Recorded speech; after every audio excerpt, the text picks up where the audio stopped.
शुक्रवार के दिन हम संतोषी माता का व्रत पूजा विधि शेयर करने जा रहे हैं। देखिए, पूजा विधि जैसे आप लोग करते हैं उसी तरह से किया जाता है। शुक्रवार के दिन संतोषी माता का मूर्ति हो, चित्र हो जो स्थापित कर लें। फिर इन्हें जल का छींटा, इस तरह से जल का स्नान कराएं, देसी घी का दीपक जला दें और फिर इन्हें रोली चंदन, इन्हें सिंदूर नहीं लगाया जाता है, रोली चंदन लगा करके हल्दी चंदन लगाएं। फिर लाल पुष्प हो तो समर्पित करना चाहिए। देखिए, ये चना, इनको चना और गुड़ का भोग लगता है, तो आगे कलश में जल भर करके और चना गुड़ का भोग लगाएं इन्हें।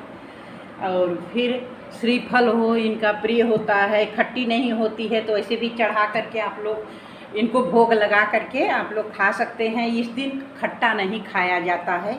और ऐसा किताब आती है, देखिए किताब हो, कथा जरूरी है। संतोषी माता का कथा सुनने मात्र से मनोकामना पूर्ण होती है, तो कथा जरूर सुने।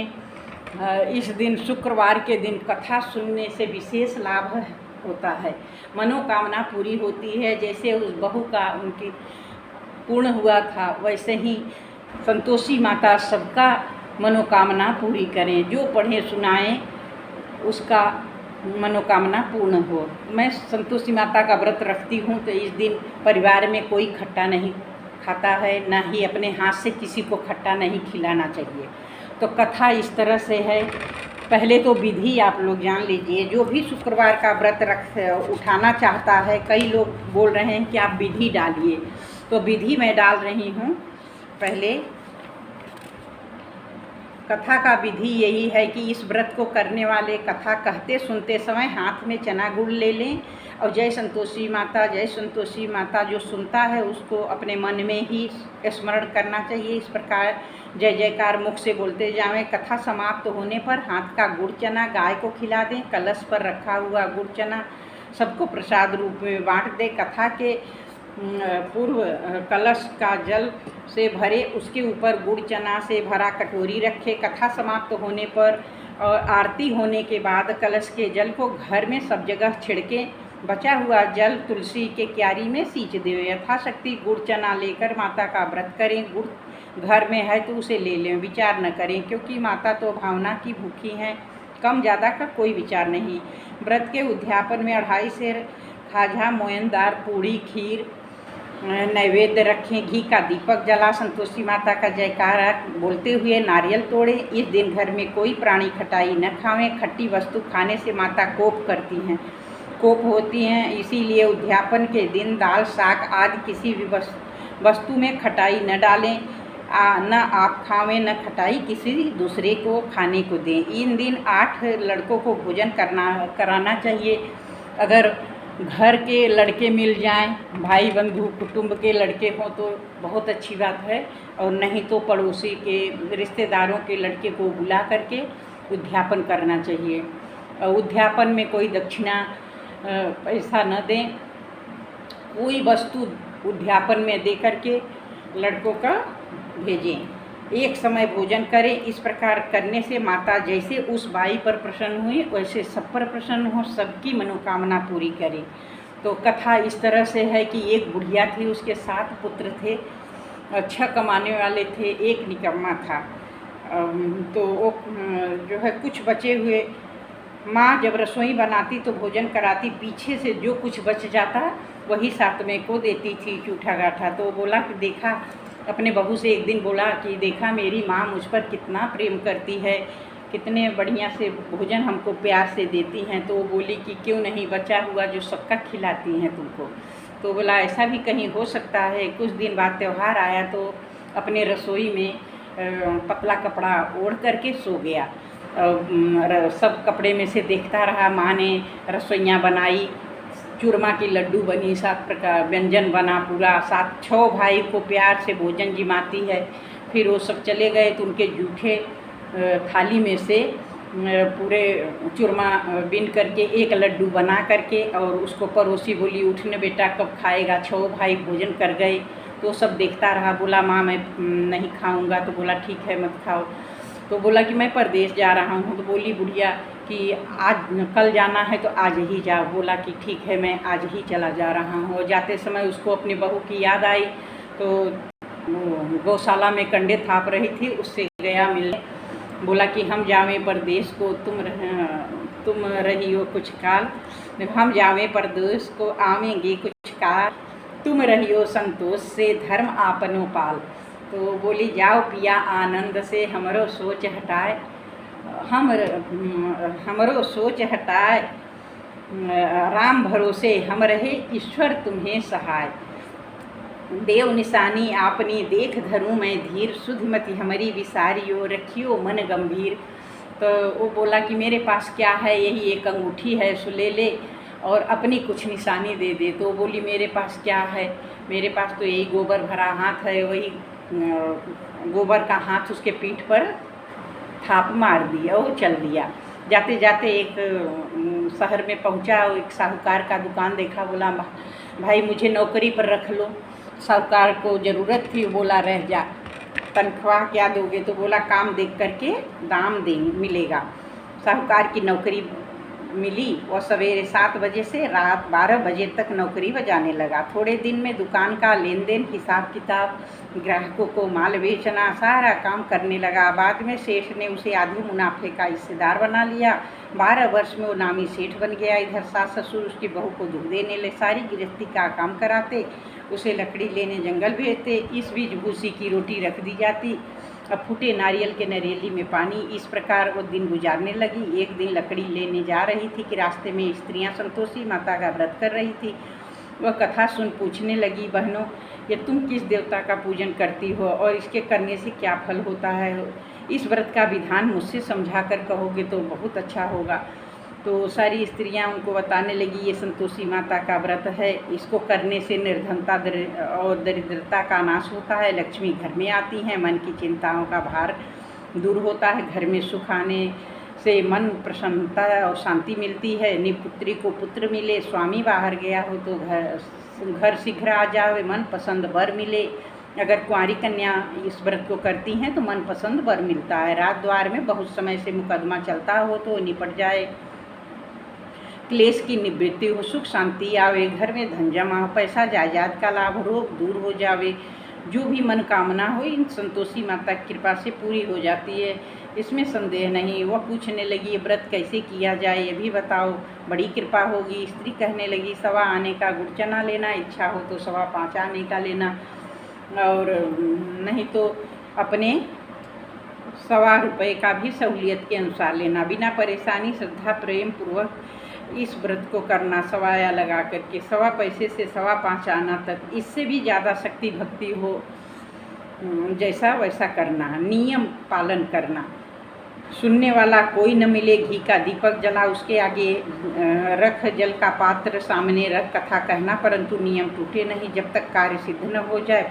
नियम का पालन करना, कार्य सिद्ध हो जाने पर व्रत का उद्यापन करना। 3 माह में माता फल पूरा करती हैं। इसमें यदि किसी के ग्रह खोटे हो तो माता 3 वर्ष में कार्य सिद्ध कर देती हैं। सिद्ध होने पर उद्यापन करना चाहिए। उद्यापन में 2.5 सेर आटे का खीर, मोयनदार पूड़ी, ऐसी प्रमाण से खीर, चने का साग बनाना, 8 लड़कों को भोजन कराना, जहाँ तक मिले देवर जेठ भाई बंधु कुटुंब के लेना, न मिले तो रिश्तेदार पड़ोसियों के बुला लेना, उन्हें भोजन करा, यथाशक्ति दक्षिणा दे, माता का नियम पूरा करना। उस दिन घर में कोई खटाई न खाए। उस बुढ़िया के लड़के की बहू चल दी, रास्ते में लकड़ी के बोझा को बेच दिया, उन पैसों से गुड़ और चना ले माता की तैयारी की। आगे चली, सामने मंदिर देखी, पूछने लगी ये किसका मंदिर है?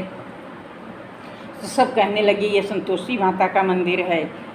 तो मंदिर में जा कर के माता के चरणों में लौटने लगी, दीन होकर के विनती करने लगी, माँ मैं बहुत निर्धन हूँ, दुखी हूँ, हे माँ जग जननी मेरा दुख दूर करो, मैं तेरी शरण में हूँ। माता को दया आई। एक शुक्रवार बीता कि दूसरे शुक्रवार को ही माता उसके पति का पत्र आया, और तीसरे शुक्रवार को पैसा आ गया। जेठ जेठानी मुँह सिकोड़ने लगे, लड़के ताने देने लगे, काकी का अब तो पत्र आने लगा, रुपया आने लगा, अब तो काकी की खातिर बढ़ जाएगी, ऐसे लड़के ताना देने लगे। तो रोती रोती माता के मंदिर में जाती है और कहती है माँ मैंने कब आपसे रुपया मांगा, कब पैसा मांगा, हमें तो अपने पति से ही काम है, मुझे पति का सेवा चाहिए। तो माँ बोली जाओ बेटी तेरा पति ज़रूर आएगा। तो वो चली गई घर में, खुश होकर के काम करने लगी। यहाँ माता सोचने लगी कि ये भोली पुत्री को तो मैंने कह दिया कि तुम्हारा पति आएगा, लेकिन वो आएगा कहाँ से, वो तो इसको भूल करके भी याद नहीं करता है, उसको याद दिलाने मुझे जाना होगा।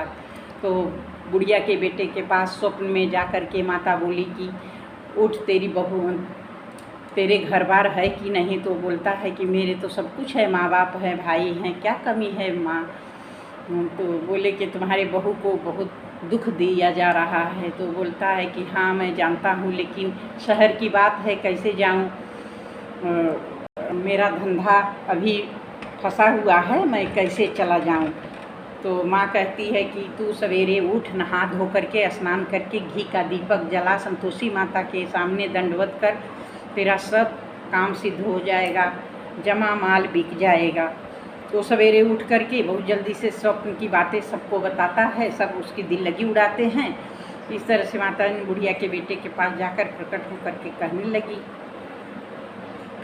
तो सब उसका दिल लगी उड़ाने लगे, साँच झूठ। तो एक बुढ़ापा बोला कि देख, साँच झूठ करने के बदले देवता ने जैसा कहा वैसा कर। अब बूढ़े की बात मान करके वो स्नान कर, दंडवत कर, घी का दीपक जलाकर दुकान पर जाए कि बैठता है कि थोड़ी देर में देखता है कि खरीदार नगद दाम में सौदा करने लगे। शाम तक धन का ढेर लग गया। अब तो वो खुश हो करके घर ले जाने के वास्ते कपड़ा सामान खरीदने लगा। यहाँ से काम से तुरंत निपट रवाना हो गया। वहाँ बेचारी बहू जंगल को जाती लकड़ी लेने, और लौटते समय मंदिर में ही विश्राम लेती। उसका रोज़ वहीं रुकने का स्थान जो ठहरा। तो दूर धूल देखती है उड़ते हुए, तो माता से पूछती है, माँ ये कैसी धूल उड़ रही है। तो वो बोला, माता बोली कि ये तेरा धनी आ रहा है, अब तू ऐसा कर कि 3 लकड़ियों का गट्ठा बना, एक हमारे मंदिर पर, एक नदी किनारे, एक अपने सिर पर लेके जाना, और बीच चौक में डाल करके बोलना, ले लो सासू जी लकड़ी का गट्ठा लो, भूसी की रोटी दो, नारियल के खोपड़े में पानी दो, आज कौन मेहमान आया है, ऐसे कहना। तो बोली अच्छा माँ, बहुत अच्छा है। कह कर वो प्रसन्न हो मन में लकड़ी के 3 गट्ठे ले आई, एक नदी पर, एक माता जी के मंदिर पर रखी। इतने में मुसाफिर आ पहुँचा। लकड़ी सूखी देख कर के धनी को इच्छा उत्पन्न हुई कि लकड़ी कैसी बढ़िया है, हम यहाँ मुकाम डालें और बना खा करके तब घर जाएं। इस प्रकार रुककर भोजन बना खा पी कर विश्राम ले वो गांव को गया, सबसे प्रेम से मिला। और उसी समय बहू लकड़ियों का गट्ठा लेकर के आती है और बीच चौक में डाल करके जोर से आवाज़ लगाती है, लो सासू जी लकड़ियों का गट्ठा लो, भूसी की रोटी दो, नारियल के खोपड़े में पानी दो, आज कौन मेहमान आया है। सास अपने दिए हुए कष्टों को भुलाने हेतु कहती है, आ बहू मीठा भात खा, भोजन ऐसा क्यों कहती है, गहने कपड़े पहन। इतने में उसका स्वामी बाहर आता है, अंगूठी देख करके व्याकुल हो जाता है, पूछता है, माँ ये कौन है। माँ बोलती है, तेरी बहू है, आज 12 बरस बीत गया, जानवर की तरह पूरे गांव में भटकती फिरती है और तुझे देख करके ये कहती है कि भूसी की रोटी दो और नारियल के खोपड़े में पानी दो। तो वो बोला कि माँ मैंने इसे भी देखा और तुम्हें भी देखा, अब मैं एक साथ नहीं रहूँगा, मुझे दूसरे घर की चाबी दे दो। माँ गुस्से में चाबी पटक देती है। वो चाबी लेकर के दूसरे मंजिल पर, तीसरे मंजिल पर जा कर के सामान सब जमाया। वहाँ उसका राजा की तरह ठाट-बाट हो गया और वो वहाँ पर सुख से दिन व्यतीत करने लगा। इतने में अगला शुक्रवार आया। वो बोली, मुझे संतोषी माता का उद्यापन करना है। वो बोला, खुशी से करो। वो जेठानी के लड़कों को कहने गई कि मैं संतोषी माता का उद्यापन कर रही हूँ, बच्चों आप लोग उद्यापन में ज़रूर आना। तो जेठानी अपने बच्चों को सिखाती है कि देख रे, इसकी व्रत न पूरा हो इसलिए खटाई ज़रूर तुम लोग खाना। तो बच्चे बोले ठीक है, आए, खीर पेट भर खाए, लेकिन जब बात याद आते ही बोले कि हमको कुछ खटाई दो, जी उब रहा है। तो बोली खटाई नहीं किसी को दी जाए। तो बोले पैसा दे दो। पैसा दे दी और उसी पैसे से वो इमली खटाई लेकर के लड़के खाने लगे।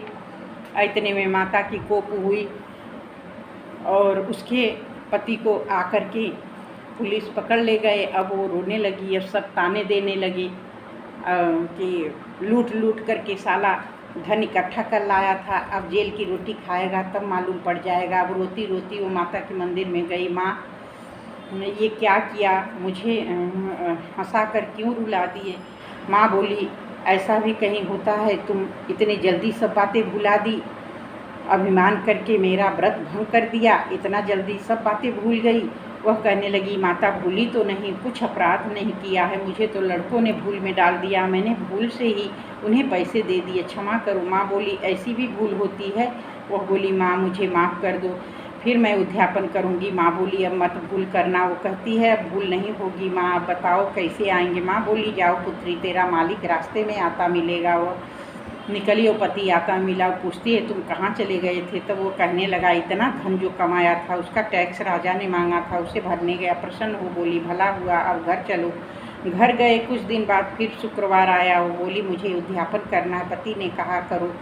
जेठ के लड़कों को कहने गई। जेठानी ने एक दो बातें सुनाई और सब सिखाने लगी कि तुम लोग खटाई पहले ही मांगना। वो बोली, खटाई किसी को नहीं दी जाएगी। और ब्राह्मण के लड़कों को बुला करके भोजन कराई और यथाशक्ति दक्षिणा दे करके विदा की। इससे माता प्रसन्न हुई।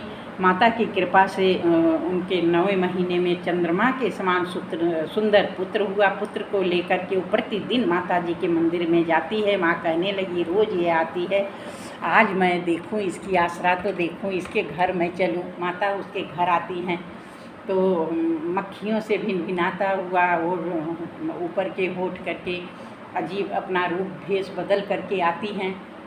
और सास बोलती है, देखो रे बच्चों, कोई डेढ़नी डाकनी चली आ रही है, इसे भगाओ नहीं तो किसी को खा जाएगी। सब चिल्ला करके खिड़की दरवाज़ा बंद करने लगे। और बहू एक रोशन मैदान में से देखती रही, बोली, माँ आज मेरी माँ मेरे घर आती है।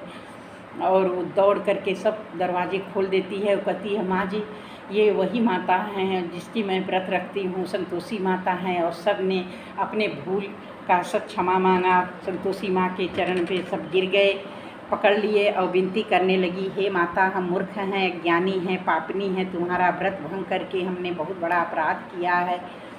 हे जगत की माता, आप हमारा अपराध क्षमा करो। इस प्रकार माता प्रसन्न हुई। जैसे बहू को प्रसन्न हो फल दिया, वैसे माता सबको फल दें जो पढ़े सुना उसका मनोरथ पूर्ण करें। करुणामयी माँ योग सिद्धि दे। जनक जी गुरु अष्टावक ने आधे श्लोक में ही सब शास्त्रों का सार बता दिया था। ग्रंथ करोड़न में कहा, कहूँ मैं सबका सार, ब्रह्म सत्य जग झूठ है, जीव ही ब्रह्म निहार, जीव ही से जीवित जगत, माता खेलत खेल, ब्रह्म रूप पहचान लो, कटे जगत की जेल। बोलिए संतोषी माता की जय। अब आरती जरूर देखें या सुने। देखने और सुनने का ही पूर्ण फल प्राप्त होता है। तो आरती इस प्रकार है, जय संतोषी माता मैया, जय संतोषी माता, अपने सेवक जन की सुख संपत्ति दाता। जय संतोषी माता, सुंदर चीर सुनहरी माँ धारण की हूँ, हीरा पन्ना दम के तन सिंगार लीनू। जय संतोषी माता, गेहू लाल छटा छवि, बदन कमल शोभे, मंद हसत करुणामयी, त्रिभुवन गण मोहिनी।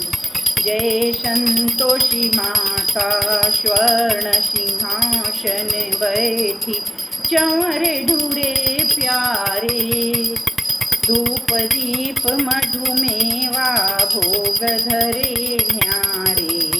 जय संतोषी माता, चना गुड़ ही में माँ तुम संतोष कियो, संतोषी कहलाई, संतोषी कहलाई, भक्तन विभव दियो।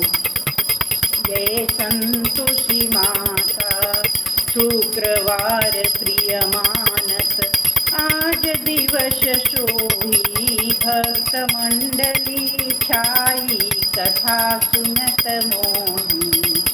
जय संतोषी माता, भक्ति भावमय पूजा अंगीकृत की, जय जो मन बसे हमारा।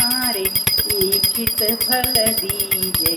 जय संतोषी माता।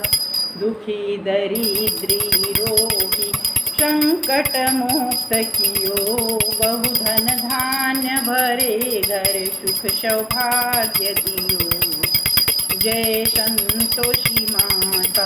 ध्यान धरे जो नर तेरो मन वांछित फल पायो।